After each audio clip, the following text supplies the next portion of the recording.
The Reality Podcast. Real conversations about life, love, and business. With me, Jason Rhee. This is The Reality.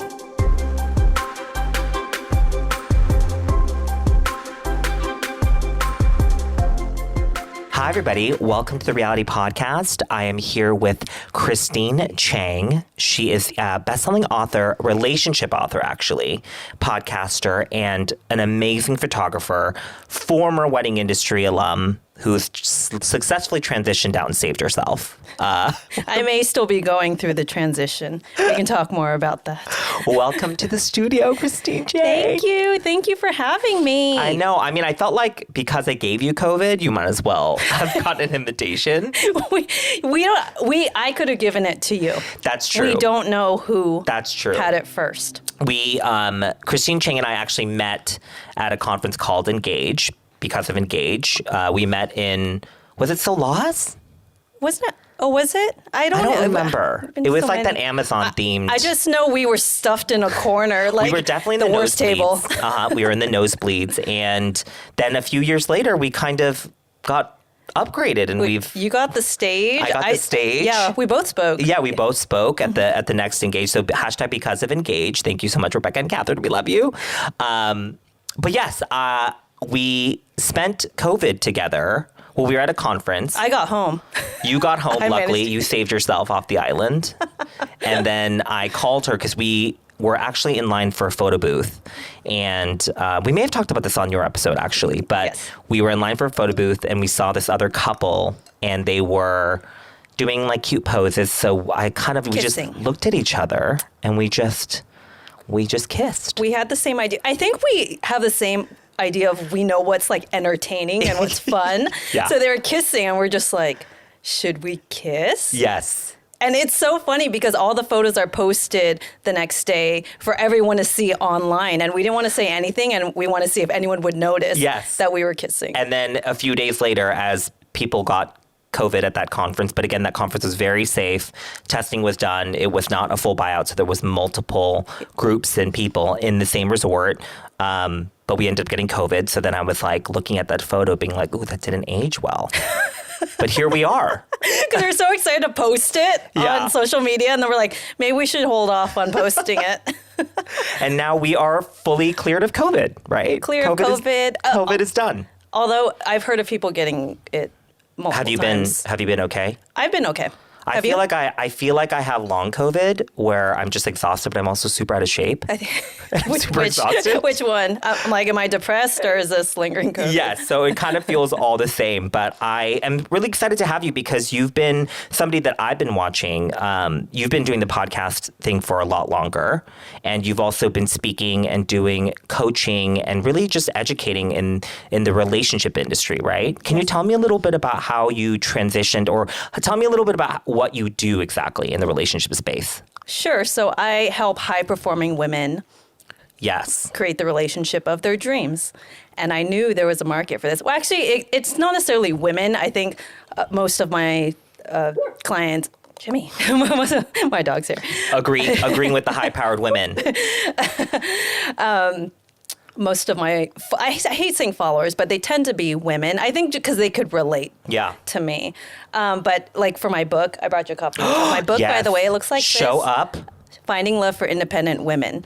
However, you can just change the pronouns, and if you're a high performer, we usually have the same patterns. I'm a high-performing female, but also this is a great photo. Oh, thank you. I love it. Thank you. Did you sign it? I didn't. I'll do it. Okay, we'll sign it after. But basically, helping high performers create the relationship of their dreams. And because I had such a hard time with it myself. Yeah. Before I met my husband, there was a good chunk of years where I felt like, is there something wrong with me? Yeah. Like, I kill it in my career. I know how to make money. I have great friends. I'm good at my hobbies. I come from a good family. I'm a cool person. You're a catch. But I'm like, I don't feel great in this area of my life. Why is that? Why is there certain patterns that keep happening? What are those patterns? And so I dove into personal growth. And I think there's a lot of resources like how-tos out there, but very few people talk about how shitty it feels when you're going through it, especially if you're a very successful person, people make assumptions. Yeah. Like, of course she's confident. Of course. Well, you also things can't are really good. talk about it, right? Because you're like building your platform or you're building you're building your brand. So you can't really, we weren't encouraged in the past to really like share those downfalls. Correct. Yeah. Unless someone asked me about it someone who made me feel safe, then I would open up about it. But I felt very uncomfortable talking about it because I felt like no one knew how I felt about it, like the level of anxiety I would get. I would be devastated if a relationship didn't work out. Not just disappointed, like, oh man. Yeah. It was like, I'm not good enough. This person doesn't like me. He likes someone else. And it was just shattering. And so there was a lot of healing that I had to do. Most of it stems from childhood for most of us. So I had to go inward and back in time to, figure out what are my pain points. Why was this so painful for me? And why was it so difficult? Why was I making it so difficult? Yeah. Well, and this is, I don't know, I had a conversation with somebody about how there's like privileges in being a man in the sense that we don't have to, not that like relationships aren't priority for men, but because, the stereotypical, what we learned with this like, this toxic, problematic world where women should get married or women should have this like relationship and that should be a focus.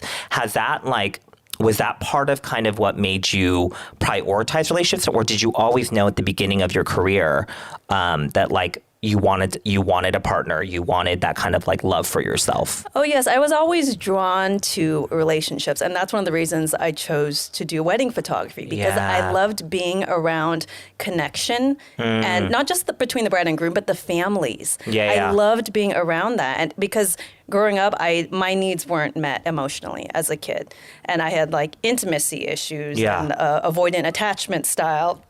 Is that our Asian background? Is that our Asian upbringing? I mean, mostly, if you're Asian, you know what I'm talking about.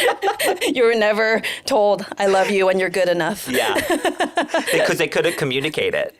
They communicate it in a different way. Yeah. They'll say like, my mom will say like, dude, like you suck at ironing, let me do it. Yeah. Like things like that. And that is her way of saying, I love you. And it's how they were just brought up differently, so they don't know. Like saying I love you is just so weird to them. Mm-hmm. And so I had to do a lot of healing with my parents and really to understand and hear what they were saying to me, because I always felt it was criticism, and there was a big chunk of time where especially my mom, she's like typical, I would say like tiger mom, dragon lady, like she's the COO of biotech company, very capable. Oh, wow. And just very to the point. And so emotionally, I was a very sensitive kid. So I kind of wish that I had someone that was a little softer with me. That's what I needed. And so I had to learn to reparent myself, like talk to little me. Like, what did little me need? Wow. And give that to myself instead of, for a while, like I resented my mom, like, why couldn't you do this? Like, and it was really unfair, because now that I look back, we have a fantastic relationship. Yeah, now. I mean, she's also on your social media often too. She makes TikToks with you. Yeah, yes, and well, I make TikToks of her. She's so funny. Like, she's not even trying to be funny. Yeah, she's literal. I think it's because she's so honest. Yeah, it's refreshing because she says things that a lot of people are thinking, but very few people want to say. Yeah. And so our relationship's great now, but I had to really take responsibility and stop playing victim too, because you can only blame your parents for so long. Yeah. So essentially getting into relationships, heart real estate is what we can call it. Is that, so you started, how did you get into wedding photography? Like, how did you even get into the photo space? What was your first job? My first job, well, I had, my mom had gifted me a camera for my birthday, and I knew immediately, like, I loved it. I was taking pictures of everything. Oh, how old were you? I was this mid-20s? Okay. Yeah. And then a friend of a friend asked if I wanted to photograph a wedding for fun. Like, you can come as a guest, and do you want to just play around? And I said, sure. And I went with my friend who was he was a photographer. Like, he's like the artsy snob New York photographer where, like, nothing's ever good enough. That snobby friend, where, like, the best ramen is not good enough for him. His name's Conway. Shout out to you, Conway. Shout out to you, Conway, but you did change my life. But after I photographed that wedding, it just came so easy to me to see those moments intuitively. I think because I naturally gravitated towards them and those candid moments. Yeah. And even Conway said after, he's like, your photos from that wedding are amazing. And he never compliments everything. Yeah. And I felt it. I'm like, I'm really good at this. I'm going to pursue this. So that was the start of me building my wedding photography business. And now I still do some corporate headshots just because the money is fantastic. I mean, corporate has a ton of money to spend, and they're not emotional either. I'm like in and out versus weddings is such a big day for people, which I totally understand. Yeah. But I think after 15 years of doing it, I think I'm good off my weddings and events. I think I'm at the 15th. Well, now I'm maybe at the 16th year mark, and it is really emotionally taxing, which is why, like, even on our episode, we talk about relationships, and I think at some point I made a conscious decision to commit to my relationship with my job, right? Like that was something that I'm actively in a relationship with my work.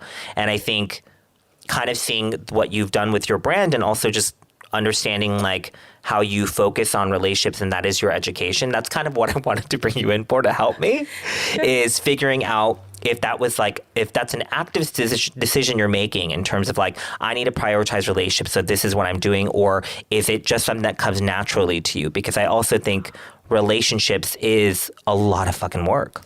It is, but I think when you're in the right relationship, it doesn't feel like it. It is like it does take compromise and showing up, but with the right person, it doesn't feel like it. Yeah. And the important thing is that you genuinely want it, because maybe you don't want it. Like being single is awesome. Like in today's world, there's so many ways to be fulfilled. Yeah. Like a lot of my girlfriends, they have a great set of girlfriends. They travel the world. Like they kind of feel like they don't need a partner. Yeah. So really be honest with that. Like, do you want a partner? And I actually had to get honest with myself too, because I think I secretly knew I wanted one, but I was afraid to be vulnerable to say, I would really love to get married someday.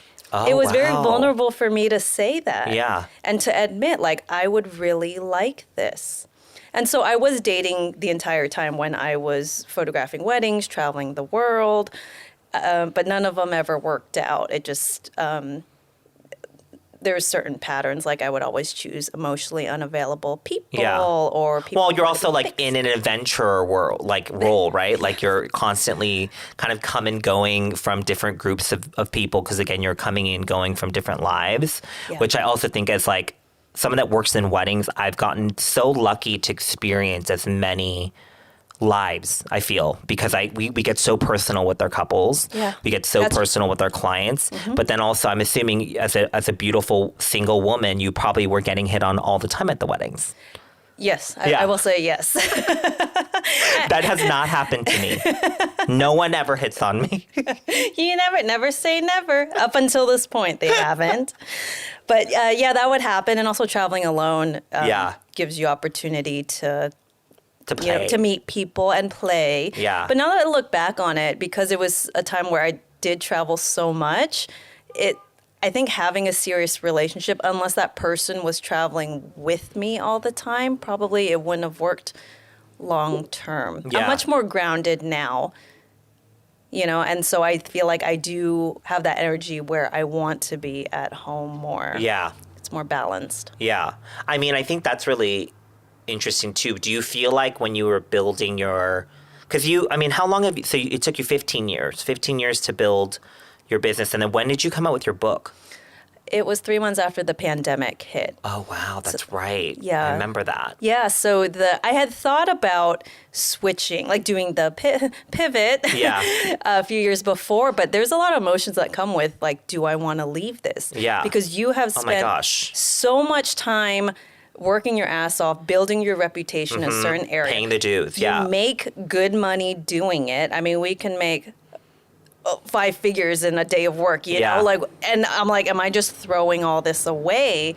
But for me, like, I felt like this is something I'm not going to do forever. Like, what is my plan to pivot or do something different? I didn't know what I wanted to do. So I kind of went back to like early 20s where you're like, what do I want to do? This. But when you're older doing that, I was really hard on myself, like, don't fuck this up. Yeah. You know, time is more limited, you know, like, make sure you're efficient with your time. Yeah. Which that's something I had to learn to be more gentle But with was myself. like romance relationships, was that always something that you just knew you wanted to tap into? Or did you use your own personal like relationship experience to get there and be like, oh, I went through this insane, 15-year journey building my business and also going through all these relationships that now I see that there's things I want to share and help people with? Yeah, so if you would have asked me 10 years ago, I would have never guessed that I would be in the relationship space. Like, Yeah. as a coach teaching, like, who am I to, like, teach people? Yeah. When I was doing photography, I had a blog. And in addition to sharing my work and the weddings, I would also share my travels and personal stories too. And a lot of it was more about me when I was dating and my friendships and my parents. It's kind of like my online journal. And that's one of the big reasons people would hire me too, because they felt like they could connect with me. And so from that blog I just knew that there was a market out there for this as well, because I've had so many conversations with people, especially high performers, a lot of people in the event space. The career, it's very demanding. And is it?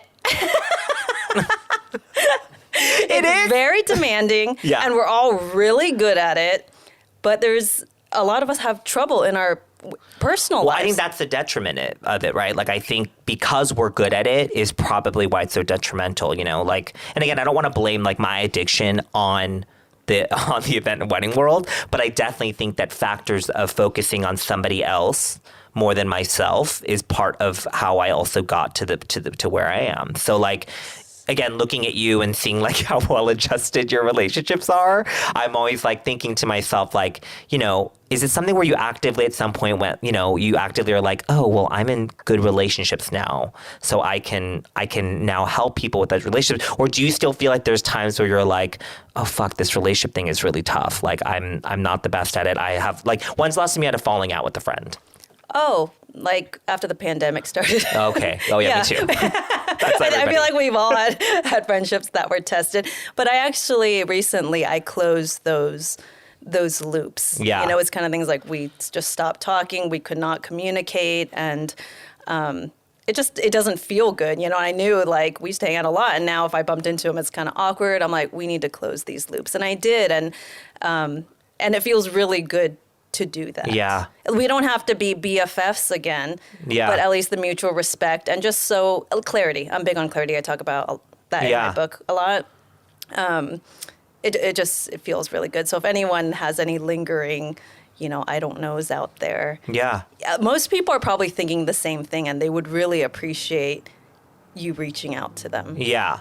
Well, I mean, I again, all that, it's interesting because relationships to me prior to the pandemic, I think was all about like engaging as many people and bringing everybody in. But as I'm beginning to really process what relationships are and healthy relationships are, I think it's more about boundaries than just like inviting everybody in. And I feel like for you, are you somebody that do you consider yourself somebody who has like very clear boundaries and you communicate them?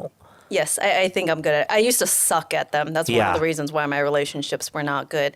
Now I'm very good at it. I'm very clear. Maybe if anything, maybe a little too rigid. And I feel like type A people sometimes can be too rigid with them, where I've learned in personal relationships, there's gray area and you have to let people be human. It's not like work where you can hire and fire people. I mean, you can, but then you're just going to be like chopping people out of your life. And I'm fruit ninjaing people every day. Right? Like you have to be patient and give people grace. And my husband is so good at that. Shout out to your hot husband. Pete. Love you, Pete. He's so patient. Like, if I could be just a little bit more like him, I feel like I'll be good to go. But we're so different. That's why we balance each other out so well. Yeah. Do you think that in a successful relationship, there has to be kind of that yin and yang, that balance? I think for ease, it's a good idea to be balanced. Because would you consider yourself type A or type B? I don't know. See, that's actually a very interesting question. I think I present as a type A, but I think I have a lot of type B. Can you kind of tell me the difference? Well, type A is more like you take charge and you like things type your A. way. Okay, so you're anal. type A. Yeah. Yeah, type particular. A. Yeah. But then type B, is that more like easygoing? Easygoing, go with the flow. I'll go wherever you want. Where do you want to go eat? I mean, I feel like I'm a blend of both, but maybe type B because of not wanting to be so type A. But I think maybe at the core I'm type A, and then I get resentful. Sorry, ex-boyfriends. Yeah, it's good to be be honest with yourself with what you are, because I am type A. Well, I think everybody presents them. I mean, I would hope that we all want to like be accommodating and be fun and be like easygoing. But I do think that I have a very clear idea of like what it means to be a good person. Yeah. And like, it's, you know, like to show up or to be kind, or like, you know, even in like a transaction exchange, like when you're shopping or you're at a restaurant, like I always get so frustrated when people are just fucking rude. And it's so infuriating to me. And I know it's not even like something simple, like, and this is going to be maybe petty, but like, you know, when you let somebody in when you're driving and they don't fucking put their hand up. I don't know. Am I the only one that gets upset? They don't acknowledge. Well, see, you and I notice these things because we're in the service industry. Okay, so maybe that's another factor of it. We are trained to, like Disney trains their employees. Yes. If someone is within 5 feet of you, you look at them and you acknowledge them. Yeah, I let them in. We know. You're welcome.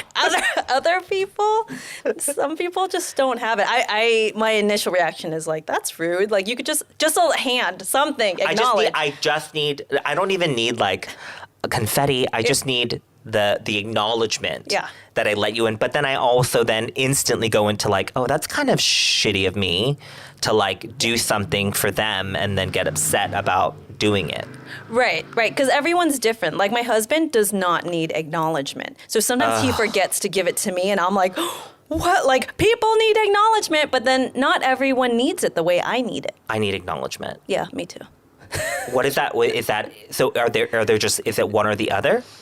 No, it's everything's on a continuum, right? Yeah. Where sometimes like for example, sometimes when I'll be talking to him, you'll just to tell someone you hear what they're saying, you'll nod or be like, okay, he doesn't need me to do that. So sometimes he won't do it to me. Yeah. And at first I'm like, did you hear what I said? And he's like, yeah.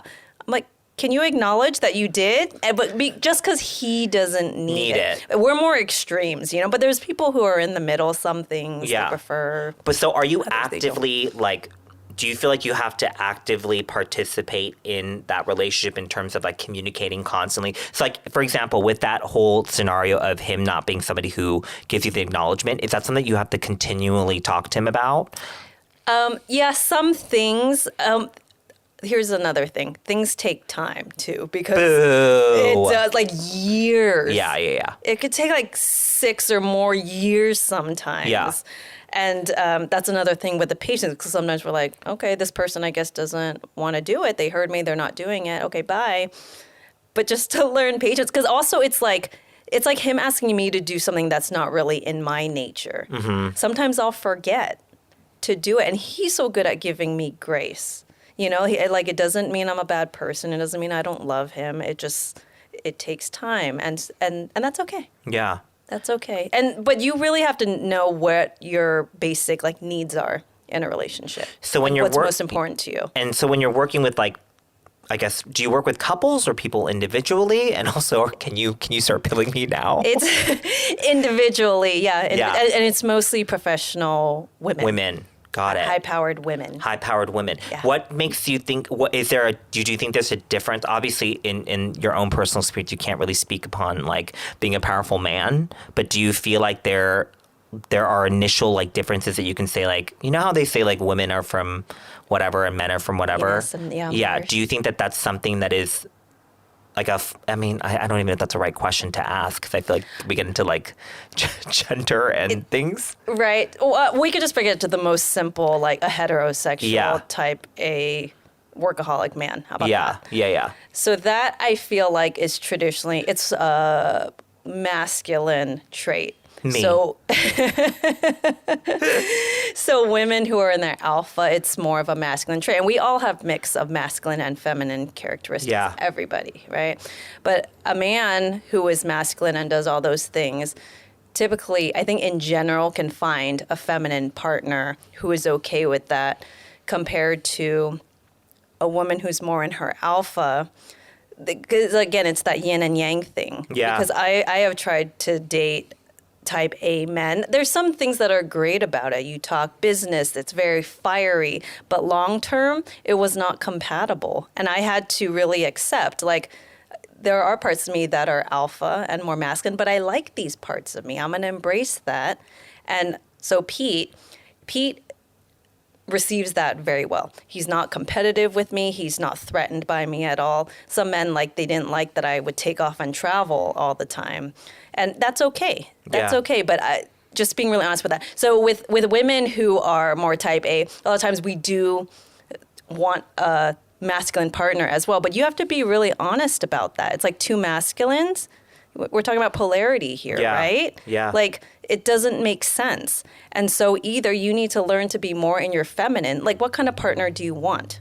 And be honest with yourself with who you are. Yeah. Because if you are a very picky person, you like things your way, just embrace that, you know? And then have a partner that, like, Pete's really easygoing. I think if someone wasn't easygoing, I would have a hard time with that. But it's a balance, of course. Most women, they don't want someone that they could steamroll either. Right? Yeah. You have to have opinions and, like, a backbone. I think that's really interesting. I want to go more into it, but we're going to take a little break and listen to our commercial sponsor.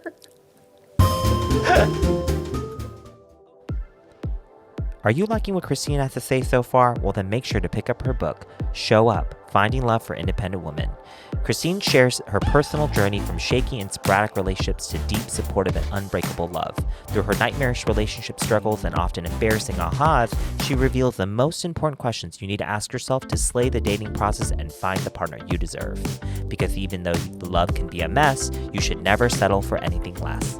You can purchase the book on Amazon.com, as well as the links that we provided below, and her website, ChristineChang.com. We hope you do whatever I said in the commercial break. But we are here with Christine Chang, author, relationship expert, and photographer. And we were just getting kind of deep about, I mean, I kind of blacked out for a moment, then I realized that I was like getting personal coaching from you for a moment. But it's very interesting how much thought I have not put in looking in terms of a partner. Like I think about like the broader things, like in the shallow things, but I haven't really thought about all those like interesting dynamics. And even like the aspect of dominant feminine, I think that's where I get tripped up a little bit, because as a gay man, I have feminine tendencies and feminine qualities, but I still am very much a man in the sense that I want to like provide, take care of. And that's like, I struggle with that a lot. Okay, yeah. Well, in my book, there's questions that will help you gain clarity. Yeah. They're really simple questions about, like, what do you want? What do you need? Because sometimes those two are not the same. Yeah. And, you know, what's important to you. And also how you want to feel in your relationship. Because a lot of times you might have heard, like, make your list of what you would like. Mm-hmm. Of course, you can just, like, do the fun stuff. But really, at the top should be, how do I want to feel in this relationship? That's where you'll get the longevity too, and like the true happiness, because you've probably experienced like reaching a goal, right? Yeah. And you reach it and you're like, awesome.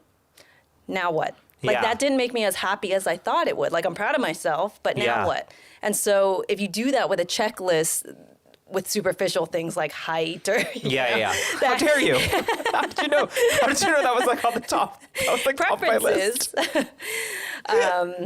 You might find yourself not feeling fulfilled. Yeah. So really think about how you want to feel. That's really interesting. Okay, so I'm curious, what was your first job ever? Like your first paycheck?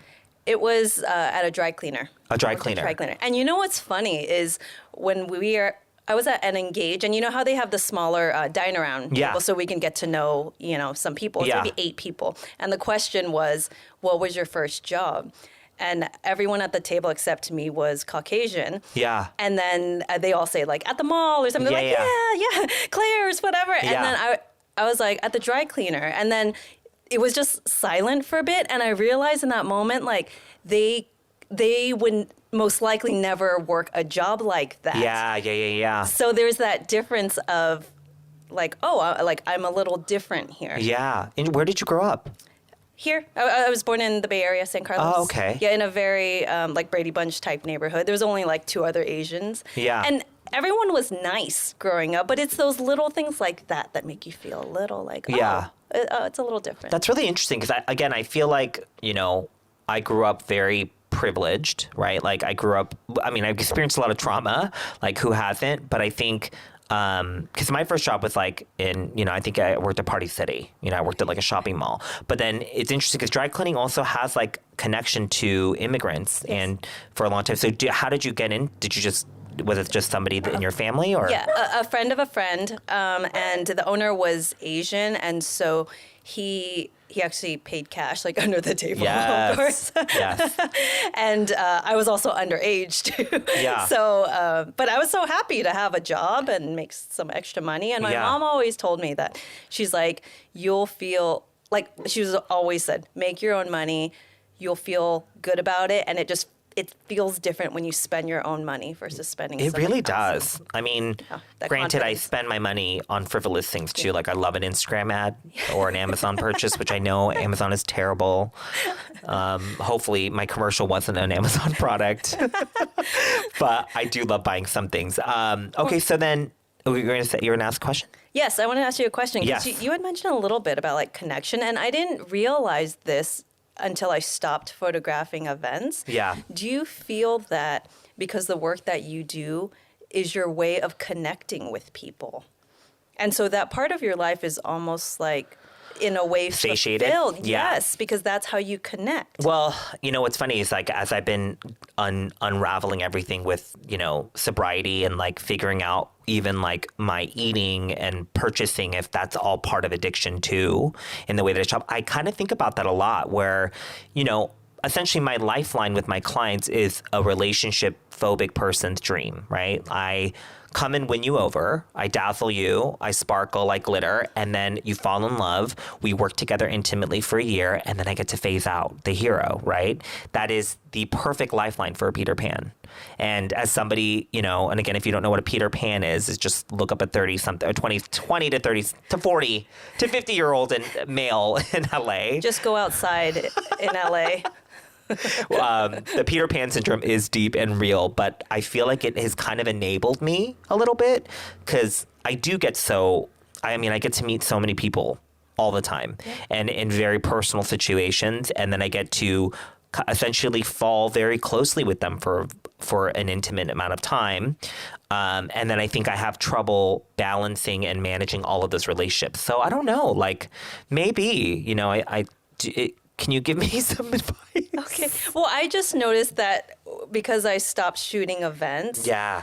And like I was feeling kind of empty for a while too, even though I was working on other things. Yeah. I published my book and started working on other things because that's one of the ways that I deal with trauma is like, let's be productive. Okay. Yeah. Oh, yeah. I know all about that. Yeah. But I noticed because photography was my way of connecting with people and that I wasn't really doing it anymore. My new way of connecting with people, which is talking and showing my face to the world more, which is very uncomfortable for me, but it's something that I want. So this is a skill that I have to cultivate. Yeah. But I'm not feeling the full connection to it yet. Yeah. Because the way, I'm an artist at heart too, is like the photography, like this is me. This is how I feel. This is the moments that I see. And so now this is a new way of me connecting. And I'm actually still figuring out that balance as well. Yeah. So I've whipped out my camera more to photograph for joy again. Because I love it. Well, and that's also really interesting is like there's a period of time that we loved what we did. And there's a time where it becomes work because you're getting great at it and you're building and then you're now making great money. And so at some point, I think I've hit that part too where I'm like, I remember I used to make design boards, like inspirational, like, Pinterest boards for events and being like, oh my God, one day I'm going to be able to design an event like this. And now it's more like, oh my God, I have like 15 Pinterest boards I have to look at and do. And so there is kind of that shift, but I do think that there's something really unique / troubling about being people that work in this space is that like, it really can consume you and figuring out like, and maybe that's through like the wellness stuff and really like exploring yourself, which is something that I think I did very late because I prioritized building my business over my own development for so long. that even now, like as I'm going out and speaking authentically and being, even this podcast, like I'm being authentic with my conversations, I'm actually like healing episode by episode. Yeah. And I don't know if that's fair for the viewer, but I'm definitely getting so much out of it because even in this conversation, I like have never really thought deeply about like, just the simple facts of like, what makes me happy in a relationship. But I also at this point feel like I'm in so many. So do I even want any more? Do I want to be able to, because I know that also you have to prioritize it. And I don't know if I even have the bandwidth for it, And you have to either be very exciting or, as I call kryptonites when they're trouble. And that's why they feel so great. Yeah. Like those are the only ones that I feel like I'll pay attention to because right now I'm just like, I'm at capacity with the amount of amazing people I have in my life, right? Yeah. Yes, Jimmy gets it. Jimmy gets it. Jimmy. Such a punk. Sorry. Well, let's talk about that a little more because I used to be drawn to the kryptonite too. Yeah. Which is super fun short term. Yeah. You could pick them up.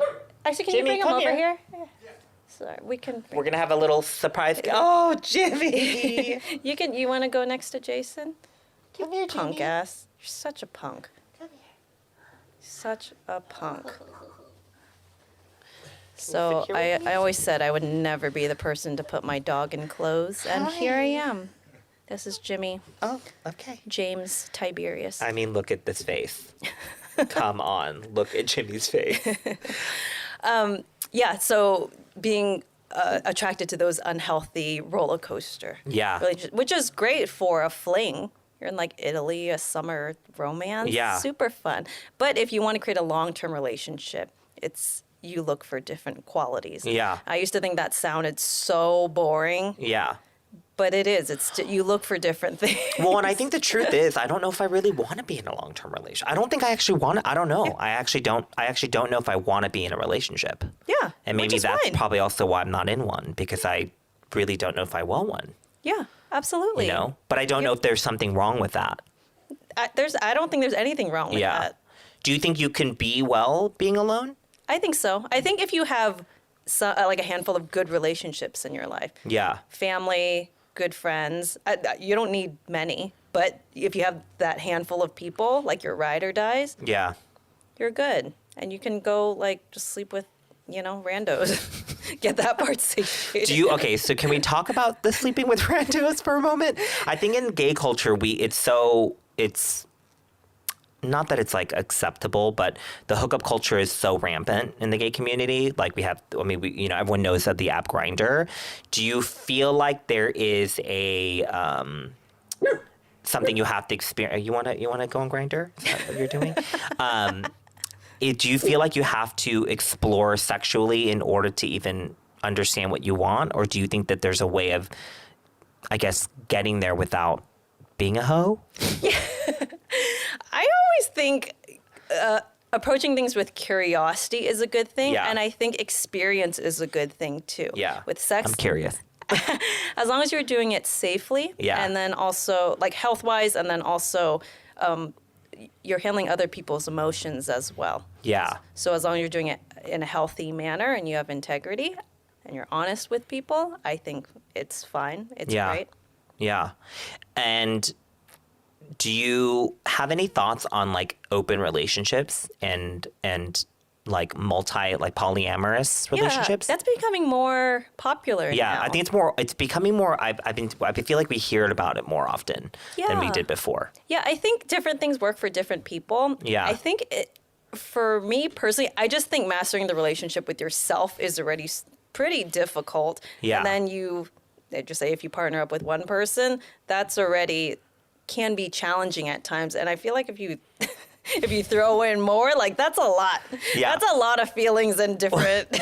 Well, that's also, I think that's probably the best way to label this conversation is really mastering the relationship with yourself. Because I think that's probably the journey that I'm on right now, which is, and again, like when I think about some of my biggest heartbreaks in relationships with boyfriends, ex-boyfriends, I realized I was so young. I was like in my 20s. I was a baby. Yeah, so you probably want different things now. I think I want different things now, but I also look at some of those experiences now with a little bit more not empathy. Like, there was still some shitty guys that I dated, but also, like, I was pretty shitty. I was pretty shitty because I was also broken and hurt, and then I went through my path of destruction because I was so terrified to get hurt again that I ended up hurting more people by not being clear about what I wanted, you know, when really I just wanted to play. I just wanted to explore myself. I just wanted to have fun and didn't realize, like, oh, like, you know, and I always thought it was because also I'm not somebody who, like, I'm not a fuck boy. I'm more of like somebody who you'd want to either boo up with or take home to your parents. I always thought that was part of it, but I think it has nothing to do with that. I think it just has everything to do with like where I was in that journey and not being open about that. Absolutely. Yeah. And it's completely fine to want to play. I think it's just being clear about that to other people. I want to play. DM me, I want to play. Just kidding. I don't have time. I don't have any time. Okay, so then what do you think is one of the biggest misconceptions about you? Oh, about me? Oh. I mean, back in the day, a lot of people just assumed that dating and love was easy for me. And it's not. Oh, now I would say people, they think that like my marriage is perfect. Yeah. And I make it a point to let people know that it's not. Well, it's funny because I feel like that's where you and I also have a lot in common is we both aren't afraid to be vulnerable and open on social. Like, we're both pretty open about things like that. So that, like, even for me as a planner, I feel like I have to make it seem like I'm of course you want to work with me because I'm perfect. But then here I am going around being like, I'm an addict, you know? So I feel like that's something that must be, was that a conscious decision for you to be like, you know, I have to be open. I have to share. Yeah, I just think that, because my goal is to help other people. And I think that we can, even though we intellectually know it, like Instagram's, everyone's highlight reel, it's not real. But sometimes you can feel really alone when you're looking at other people's stuff, because not that many people will post the real everyday stuff that happens. Yeah. And I like to be relatable too, because I have felt lonely before, you know, and it sucks to feel like that. So my goal is just to be authentic and real. And that was my photography style too. Like, I was never the polished person. Like, I hated that for certain reasons, like my upbringing. My mom always told me, like, be perfect, show yourself like this. Yeah. And so I kind of rebelled and said, like, no one is like that. Yeah. And like, people just know you're full of shit if you try to lie about that. Yeah. But what's so interesting is my perception of you was very much that you are somebody who has their shit together. And not that you don't, but that, like, you are a perfect person. Like, you're branded that way. That's what I initially thought when we first met. And then as I got to explore and understand you more and learn more, I realized that we're all kind of in the same mindset of being as authentic and sharing who we are, but at the same time, like, I think you and I both agree, like, if I can share anything to make somebody else feel a little bit better or feel a little bit different on their journey of building, kind of like the way that we built, I think that's something that I'm here for, which is probably why we both have a podcast. Absolutely. And a future show together. Yes, a future show together. Okay, so then what do you think is one of your, what quality do you love about yourself the most? I like my self-awareness. Yeah. I think I'm very self-aware, and my self-responsibility, too. I think that's lacking in this world. Self-responsibility is hard. It is really Is that like a combination of accountability and, like, when you say that you're going to wake up and go work out, that you actually wake up and work out? Oh, absolutely. Oh. And also when you're being the toxic person, or a lot of coaches, because it's stuff we ourselves want to learn. Yeah. They'll always talk like you, but a lot of times, like, I'm talking to me. Yeah. As what, you know what I mean? Like, and so just being accountable, like, I've done that before. I've been a shitty friend before. Yeah. It's not so much about you. It's not so much about, like, it's using yourself as a vessel to educate and help other people. Absolutely. Yeah. As I'm learning. And yeah, sometimes, I mean, because I love to be right. So it can be really hard. Oh, I love to be right. And we are right. It can be really hard to take a step back. But I mean, good communication, I think, is just golden. And I wasn't taught good communication growing up. And so as an adult, I sought out to learn it. And I realized that upon learning it, it is learnable, by the way, but you have to want it. But it kind of makes me sad that it's a skill that is not nurtured. Yeah. Like it should be 101, like taught in school and stuff. And unless you're really lucky and your parents are fantastic communicators, most of us we just learn, we model like what we see, right? Yeah. Jimmy doesn't have a problem with communicating. Communication is Jimmy's priority today, but it's also because he's thumping from our favorite yoga neighbors, hence the sarcasm. It's kind of actually in line with the wellness conversation about like problematic wellness. Oh, are they like snobs? I mean,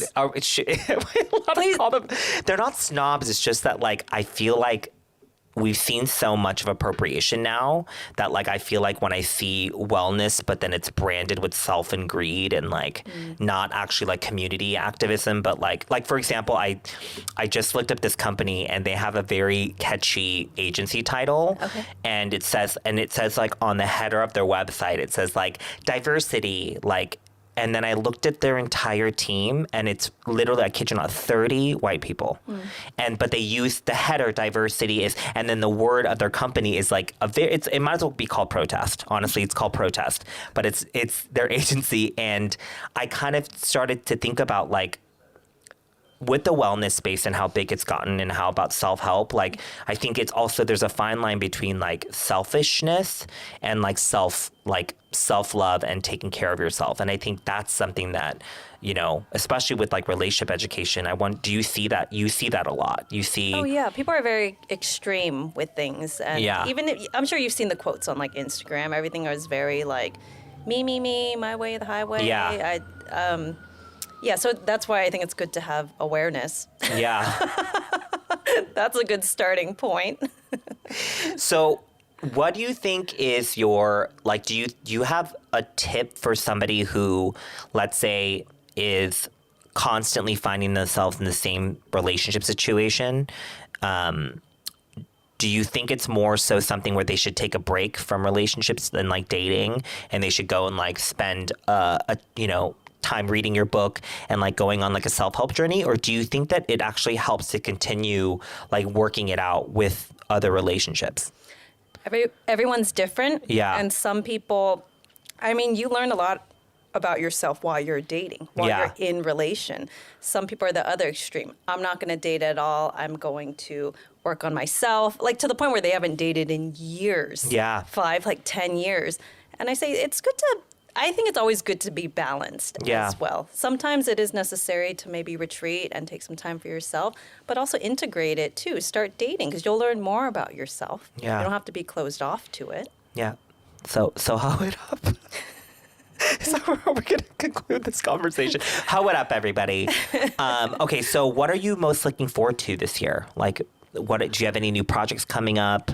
6 months more. No, my goal is just to stay consistent with my podcast and my YouTube channel. Yeah. So I'm posting twice a week now. So to grow, my friends told me who are in the space that you have to post at least twice per week. That's a lot of content creation. But if you like it. Like, you mean post like the podcast twice a week? Podcast and to YouTube twice. And I know someone who is in the YouTube space. They have like millions of followers. Yeah. And they said sometimes they post 6 times per day.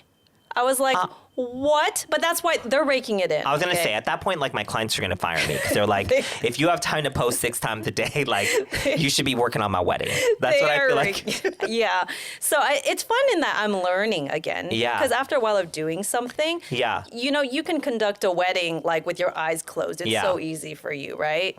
And so after a while, sometimes that can feel like monotonous. Is that the right word? Yeah. Just like, you know, you're on autopilot. Yeah. And so it's been nice being in a space where I'm learning again, but it also comes with the emotions of frustration. I think when you're older too, you want to be more efficient with your time. Yeah. I've questioned myself a lot of times, like what are you doing? Yeah. And also, do you still that? Do you like when you post, do you still ever have those moments where like, does anyone give a shit about this? Oh yeah, of course. Okay. I want to hear more about that because I feel like I sometimes feel so indulgent when I'm like, oh my God, like, watch me, like, come in, talk with me. But then I also have this, like, innate feeling deep down inside that, like, I have something really important to say. Wait, so for you, did you not feel heard growing up? or acknowledged I mean, by your parents? Is that why you're like no, performative? I don't know if I don't know if it's that, because I've always gotten the attention, like Okay. as a young child. Like I remember even at church, like they would put me on the stage, or like I remember in the airplane, I was such a cute kid that like they let me go and hang out in the cockpit, like, you know. So I don't feel like I wasn't ever heard, but I do think that where my trauma comes from is that we didn't talk about stuff.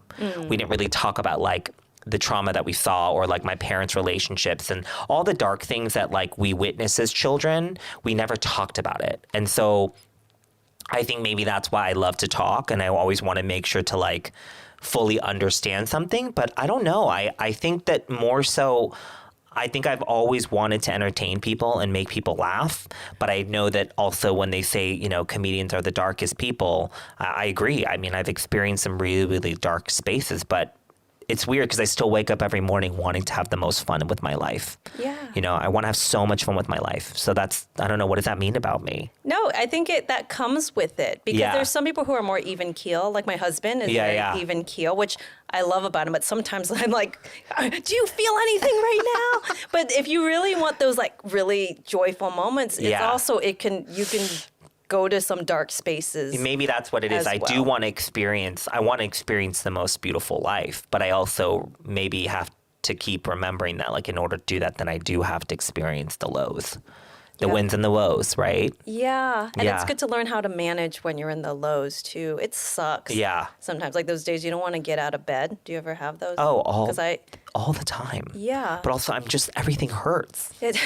Your body, like I'm not physically. even drinking and I feel hungover every day. Oh, like, man. what is that? What is that? I mean, That's literally late 30s, We were just, 40s. is that what that is? Yeah. Well, for me now, I just turned 40 this year, and like my neck, I just injured again just by sleeping the wrong way, my lower back. No, I like literally, I've been telling Noah, Noah, you're how old- 25. You're 25. Okay. He's young and thriving. I know, Marine vet, like banging body, rude. But like I've been coming in every day, and I'm like, I feel like I'm still getting enough hours. I didn't do anything last night, and I'm fucking exhausted. But I also think that there is maybe long COVID. That's what I'm hoping. Not hoping, but I'm hoping that it's not just me being old. But I do think that I'm running out of steam. I'm not as, you know, I don't have that same unlimited battery that I used to have. Yeah, your body does change. But I mean, the easiest thing I think is just to eat healthy. Boo! Because what you eat really affects your Yeah. mood, and make sure you're drinking enough water. Yeah, those are all. It's so like boring, I know, but you will feel better when you're eating, when you connect to your body. Yes, I feel like now this is really making me understand that I'm definitely not ready for a relationship.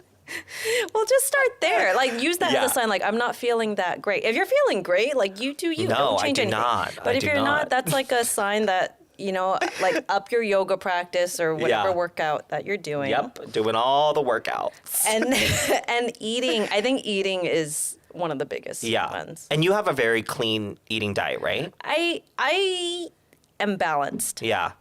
In general, I think I'm healthier than the average person, but I love my boba. I love my French pastries. I love Wetzel's pretzels and Yeah. Eggos. Yeah. I mean, those are not even that bad. well, I don't believe in rules like, no, this, Yeah. no, that, like, unless you have a serious allergy. I'm Yeah. like, just be balanced. Yeah, balance. Because we travel a lot. I don't want to go somewhere. And, you know, some people like travel with their with their bullet, like drinking green Yeah. smoothies. Yeah. somewhere. I'm like, dude, don't you want to consume something different and try some other foods? Like, for me, I'm a very curious, adventurous person, so I want Yeah. to.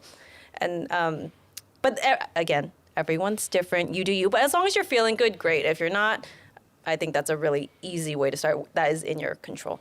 Okay, well, I'm going to bring you back once I do more soul work, and we'll check in with myself in a year to see where I am with my health and my relationships. But I'm so grateful that you came in, and I actually learned so much about just myself. So I hope somebody got something good out of today's conversation, because I feel like I selfishly took all of the time to help myself. No, that's awesome. That's what I do when I have therapists come on my show. It's like an hour of therapy for me. Like, but people do. I think they get something out of when you. Well, and we'll make sure to put a link for your book on the post. So thank you so much, Christine. And it was so great to chat with you. Say bye, Jimmy. Bye. Bye. He's such a punk.